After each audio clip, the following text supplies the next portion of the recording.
Welcome everyone. Today we are starting a new chapter which will be frequency response from Alexander K. Sadiku book 14th chapter. So there are several topics in this chapter which is in frequency response, but I'll try to cover some selective topics such as resonance, series resonance, parallel resonance, and passive filters and active filters. So in this video I'll try to cover the whole derivation and the whole mathematical part of the series resonance, and then afterwards we will try to provide some videos for parallel resonance, active filters and passive filters. So before heading into series resonance, we have to firstly determine what resonance actually is. So basically resonance is a condition in an RLC circuit in which the capacitive and the inductive reactances are equal in magnitude, thereby resulting in a purely resistive impedances. So basically what it does, that resonance is a condition or a state where the magnitude of the capacitive reactance and the magnitude of the inductive reactance will be same. As a result, the whole impedance will be purely resistive. So if we try to draw a serial, as I started the video for series resonance, so if I try to draw a circuit such as like this, and here I have a voltage source plus minus Vs, and let determine at Vs 0 degree, both are equal, so it will be Jxc and it will be minus Jxc and it will be Jxl and it will be R. So we have stated that, so the impedance will, so impedance of the whole circuit will be Z equals to R plus ZXL minus JXC. So we have stated that this circuit will be in resonance when the magnitude of the inductive and the magnitude of the capacitive reactances are equal. So if the magnitude of this and this are equal, they both will cancel out each other. So the ultimate result will be Z equals to R. So as a result, we can say that as at resonance, Z equals to R. At resonance, Z equals to R. Where? At resonance. At resonance, Z equals to R. As a result, again, we have determined JXL, or the magnitude of the capacitive reactance and the magnitude of the inductive reactance are equal. So we can write it as XL equals to XC, right? So we know XL equals to omega L. We know XC equals to 1 by omega C, right? So if we try to determine the value of the omega, it will be 1 by root over LC, right? So here we can denote this omega as omega naught, and here the omega is our resonant frequency. Omega is what? Our resonant frequency. Omega is our resonant frequency. So you have to remember this. This will be helpful for us in the near future. Again, we know omega equals to what? 2 pi f, right? 2 pi f. So here the value will be f equals to 1 by 2 pi root over LC. You can remember this as well. Both are equal. So let's just try to calculate or analyze the whole current of the whole circuit. So this will be I. So here the current will pass through, the total current I will be what? Here JXL and JXC are both cancel out. So the only element available in the whole circuit is R. So the current will be V by R, which will be V as 0 degree divided by R. We can denote it as V as divided by R 0 degree. The current for the whole circuit is V as divided by R 0 degree. Now if we want to calculate the voltage across the resistor, which will be VR, the voltage across the resistor will be I into R, right? So here the value of I equals to what? Vs by R, and these are, so both will cross out, the Vs 0 degree. So the voltage across the resistor will be as equals to voltage across the supply. So for voltage across inductor will be, the voltage across the inductor will be I into JXL, right? So here I equals to what? Let remain the I as I and XL as XL and 90 degree. So this will be the voltage across the inductor. So we have used 90 degree for positive J, and for voltage across the capacitor will be I into JXC. So which will be IXC into minus 90 degree. Minus 90 degree because it will be minus JXC, right? This will be minus JXC. So the voltage across the resistor will be as equal to the supply voltage. The voltage across the inductor will be IXL 90 degree, and the voltage across the capacitor will be VC equals to IXC minus 90 degree. Now there we have another term which will be quality factor. So what is the quality factor? So initially we can denote that, or we can define quality factor as quality factor is the ratio of reactive power and average power. As well as we can define this as well, quality factor of a resonant circuit is the ratio of its resonant frequency to its bandwidth. So what it does, the quality factor we can denote it as Q equals to reactive power divided by average power. So the reactive power will be what? I square XL. We can use both of them, XL or XC. XL divided by I square into R, right? The average power. So these both will be cancelled out. This will be XL divided by R. You can take once XL or XC. Both for the quality factor, both of the formula will be remain same, but you have to take either XL or XC. So the formula will be same. So I just try to derive this according to XL. So this will be XL. So XL we know, XL we can denote at omega L divided by R, as we earlier defined omega equals to 1 by root over LC into R. So if we cross it out, 1 by R root over L by C. This will be the equation for quality factor. We can use this for as well, we can use this as well, we can use this as well, or you can use this as well. So for the capacitor, the quality factor will be same as resonance state, that again Q equals to XC divided by R. I cross out each other again. So it will be 1 by omega C into R.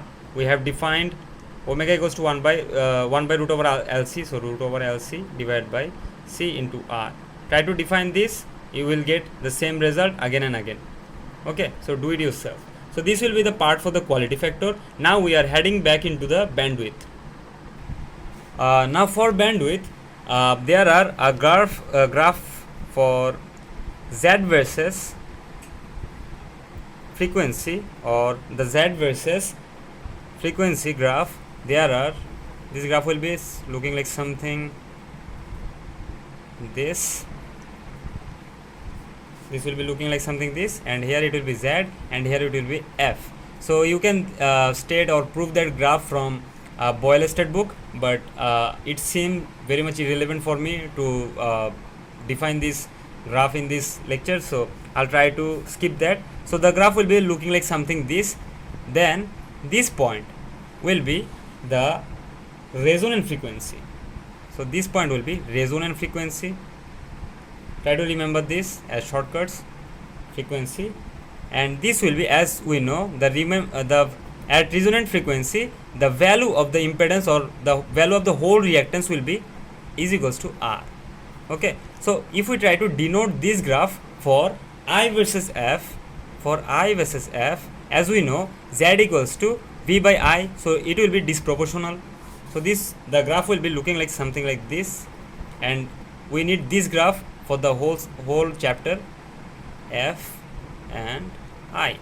So we need this graph for the whole chapter. So in this point here, this point will be our frequency, I mean resonant frequency, and there are 2 points. For this point will be I max, and there are 2 points which will be like this and like this. For this point and this point, it will be F1 lower half power frequency, and this will be F2, and it will be higher or upper half power frequency. And for both of them, the current will be IRMS, and as we know, IRMS equals to I max divided by root 2, and it is I max. So I max divided by root 2. So it will be lower half power frequency, and it will be upper half power frequency, and it will be resonant frequency, right? for the whole chapter we need just this portion, not this portion. So it seemed very much irrelevant for me to explain the whole graph in this lecture, so I tried to skip that lecture. And here's another point: for the whole graph, this portion will be our effective part, and the rest of the graph will be irrelevant for us.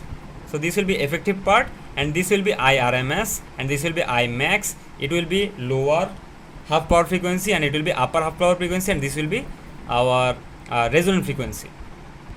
Alright, now let's try to determine, or let's try to prove the equation for lower half power frequency and higher half power frequency.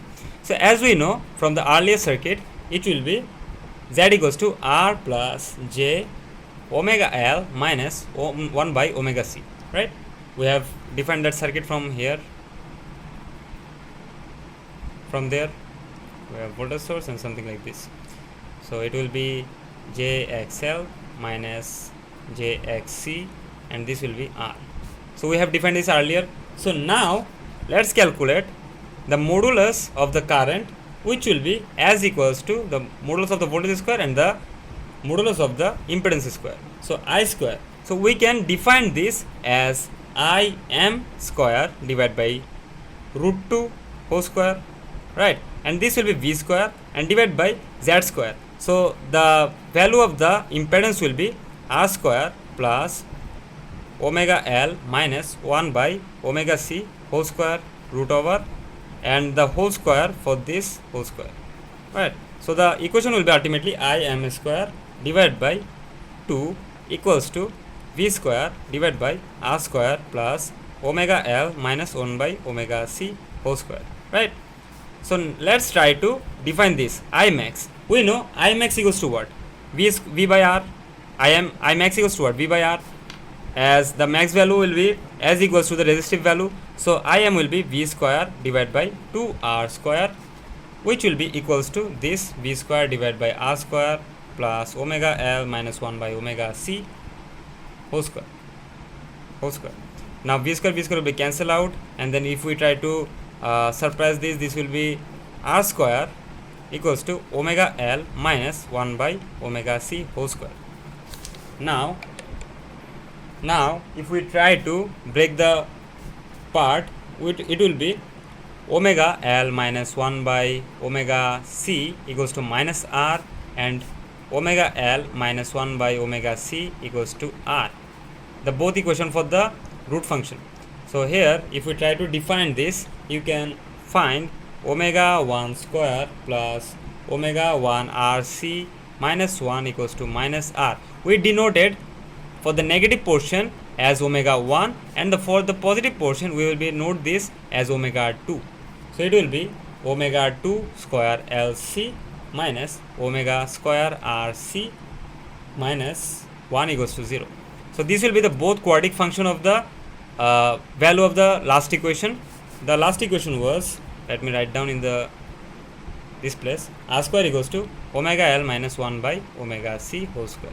Alright, now if we try to define this as the equation x equals to minus b plus minus root over v square minus 4ac divided by 2a, if we try to denote this equation and this equation with this equation, the equation will be omega 1 equals to rc plus minus root over r square c square plus 4lc divided by, this will be minus, divided by 2lc, and omega 2 will be rc plus minus root over r square c square plus 4lc divided by 2lc. Okay, so we will be avoiding the negative part, as this portion is always already negative, and this portion will be equal. And if we try if we consider the negative part, the 4lc part is already strong, so the omega 1 will be already negative, and for this as well, this rc and this rc will be same. If we try to consider this minus, so the 4lc will be very much bigger to calculate, so the omega 2 will be negative, and we don't want the negative values as our resonant frequency, so we will try to avoid this negative part. So here the omega 1 will be, if we try and rearrange the whole part, it will be omega 1 will be, or lower half power frequency will be minus r by 2l plus root over r by 2l whole square plus 1 by LC, and omega 2 will be r by 2l, just the difference of 1 minus r by 2l whole square plus 1 by LC. Alright, so this will be the lower half power frequency, as it already has a minus, and this will be the higher or upper half power frequency, as it is already plus. And here I missed a little topic. What is bandwidth? Bandwidth will be the limit of the frequency, or how much frequency the whole circuit can actually assume, or the whole circuit can calculate at once. So this difference between f2 and f1 will be the range for the bandwidth. So the bandwidth will be the range of f1 to f2. So we can write it as bandwidth. Let's write it here. Bandwidth B, we denote it as B equals to f2 minus f1. So we can write it as omega is proportional to f, we can write it as omega 2 minus omega 1, and we already calculated omega 2, so it will be r by 2l, and minus minus plus, so it will be r by 2l, which will be r by l. So B equals to r by l, as well as there are a lot of equations for B as well. As we know, quality factor Q equals to W by B. How come that, or where came from this equation? So let's try to denote this equation as well. So Q equals to, let's try to prove this equation from the reverse. So as Q equals to omega naught divided by B, this will be omega naught. So what is the value of omega naught? We have already calculated, which will be Q equals to 1 by root over LC, and B, what is the value of B? We have already calculated B equals to r by L, r by L. If we try to calculate this will be the whole old quality factor, which we have already proven. So this equation also valid for the quality factor. So there are two equations for quality factor, and there are two equations for bandwidth. So bandwidth equals to what? So if I try to take a fresh page, so it will be bandwidth equals to B equals to our r by L equals to W naught divided by quality factor, or resonant frequency divided by quality factor, equals to f2 minus f1. So this equation will be for the bandwidth equations. And if we try to, there are a little equations for omega naught as well. So omega naught equals to root over omega 1, omega 2 half power frequencies, lower half power and upper half power frequencies, and omega naught equals to root over of their multiplication. You can prove it by through multiply both the equation. So this all for the series lecture. There are a lot of questions in Sadiko book